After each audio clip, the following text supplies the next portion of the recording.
ምዕራፍ 3 ሰሎሞንም እግዚአብሔር ለአባቱ ለዳዊት በተገለጠበት በሞሪያም ተራራ ዳዊት ባዘጋጀው ስፍራ በኢያቡሳዊ በኦርና አውድማ በኢየሩሳሌም የእግዚአብሔርን ቤት መሥራት ጀመረ። በነገሰም በአራተኛው ዓመት በሁለተኛው ወር መሥራት ጀመረ። ሰሎሞንም የእግዚአብሔርን ቤት ይሠራ ዘንድ የጣለው መሠረት ይህ ነው። ርዝመቱም በድሮው ስፍር 60 ክንድ ወርዱም 20 ክንድ ነበረ። በቤቱም ፊት የነበረው ወለል ርዝመቱ እንደ ቤቱ ወርድ 20 ክንድ ቁመቱም 120 ክንድ ነበረ። ውስጡንም በጥሩ ወርቅ ለበጠው።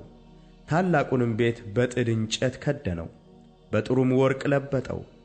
የዘንባባና የሰንሰለት አምሳል ቀረጸበት። ቤቱንም በዕንቍ አስጌጠው፣ ወርቁም የፈርዋይም ወርቅ ነበረ።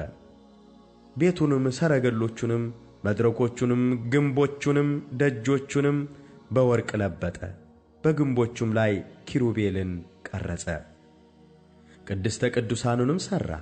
ርዝመቱም እንደ ቤቱ ወርድ 20 ክንድ ወርዱም 20 ክንድ ነበረ። 600 መክሊት በሚያህል በጥሩ ወርቅ ለበጠው። የምስማሮቹም ሚዛን 50 ሰቅል ወርቅ ነበረ። የደርቡንም ጓዳዎች በወርቅ ለበጠ።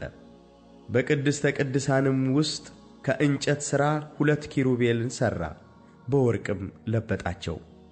የኪሩቤሉም ክንፎች 20 ክንድ ሙሉ ተዘርግተው ነበር። የአንዱም ኪሩብ ክንፍ 5 ክንድ ነበረ፣ የቤቱንም ግንብ ይነካ ነበረ። ሁለተኛው ክንፍ 5 ክንድ ነበረ፣ የሁለተኛውንም ኪሩብ ክንፍ ይነካ ነበር።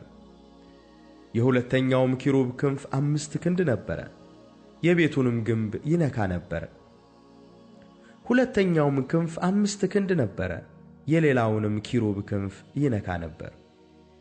የእነዚህም ኪሩቤል ክንፎች 20 ክንድ ሙሉ ተዘርግተው ነበር፣ በእግራቸውም ቆመው ነበር። ፊቶቻቸውም ወደ ቤቱ ይመለከቱ ነበር። ከሰማያዊውም ከሐምራዊውም ከቀዩም ሐር ከጥሩም በፍታ መጋረጃውን ሠራ፣ ኪሩቤልንም ጠለፈበት። በቤቱም ፊት ቁመታቸው 35 ክንድ የነበረውን 2 ዓምዶች ሠራ። በእያንዳንዳቸውም ላይ የነበረው ጉልላት 5 ክንድ ነበረ። እንደ ድሪ ያሉ ሰንሰለቶችንም ሠርቶ በአዕማዱ ራስ ላይ አደረጋቸው። 100 ሮማኖችን ሠርቶ በሰንሰለቱ ላይ አደረጋቸው። አዕማዶቹንም አንደኛውን በቀኝ ሁለተኛውን በግራ በመቅደሱ ፊት አቆማቸው። በቀኝ የነበረውን ስም ያዕቁብ በግራም የነበረውን ስም በለዝ ብሎ ጠራቸው።